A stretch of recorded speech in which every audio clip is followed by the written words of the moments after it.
Hey beautiful people, welcome.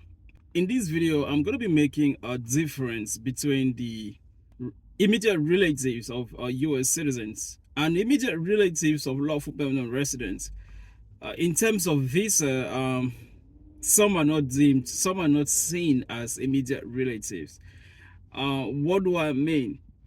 When you get US citizenship as a foreign born, you are eligible to filing an application to bring in a spouse or a parent or a brother or a sibling.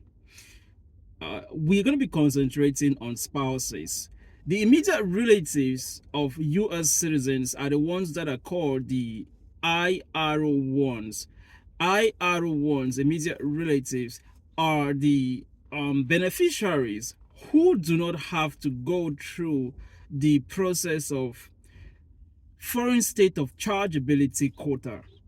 Foreign state of chargeability quota determines a certain number of immigrants of every family preference visa category, just as it is for employment visas. Family preference visa categories like the F1 to 4, these categories, they have a limitation. And that's why in the beginning of the video, I said we're going to be specifying on spouses. Why? Because even F4 siblings of US citizens are immediate relatives. In terms of blood, they are immediate relatives. But in terms of gaining or getting a US visas, they are not considered immediate relatives. When it comes to processing of their visas, they would fall under the F category. The F category visa, which as well applies to the relatives of lawful permanent residents, put spouses of lawful permanent residents on the F2 category.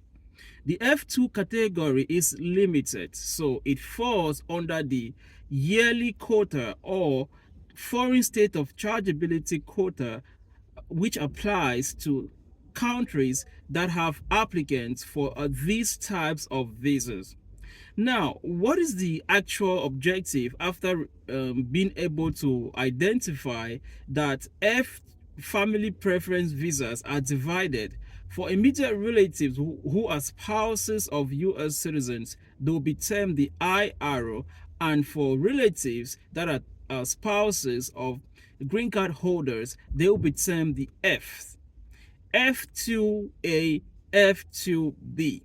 F2A for lawful permanent residents, minor children and spouses. F2B for adult unmarried children of these lawful permanent residents.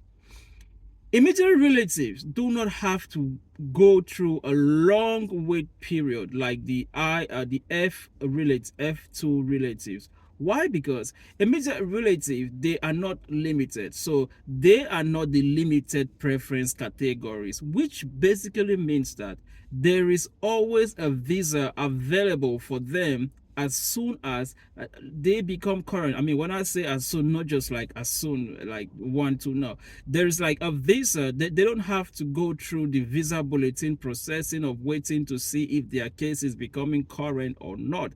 That is a big difference. Otherwise, meanwhile, the F categories would have to follow the pattern of the visa bulletin, the every month update, to see if their cases are current, so they can start anticipating to either submit documents or gain issuance of a US visa. At this point, I hope if you're watching this video, you're able to identify that IR relatives of US citizens do not have to go through the long wait time and their visas are not limited. Meanwhile, F relatives have to go through long wait times and their visas are limited. So if you are a spouse of a US citizen, you do not have to go through or monitor the visa bulletin every month, because that's not for you. You need to just wait for the embassy to contact you for that interview, or the NVC to tell you about you being documentarily qualified. So there is a big difference here, and the wait times are completely different. The wait times for lawful permanent residents, spouses, are not as those for U.S. citizens. At one point, you might be get to a point where you become a U.S. citizen in the course of waiting for a green card. That's going to be a topic of for another day. Say, for example, you've been a green card holder and you become a citizen. What happens? Or or you became a citizen and then the you didn't inform the NVC what happens. But for today's video, we're going to be making sure we all understand that the immediate relative do not have to wait a longer time to get their visa. They don't have to worry about a visa bulletin. They don't have to worry about the weekly updates. They just have to wait around and wait for a little bit and see what the embassy has got to do for them.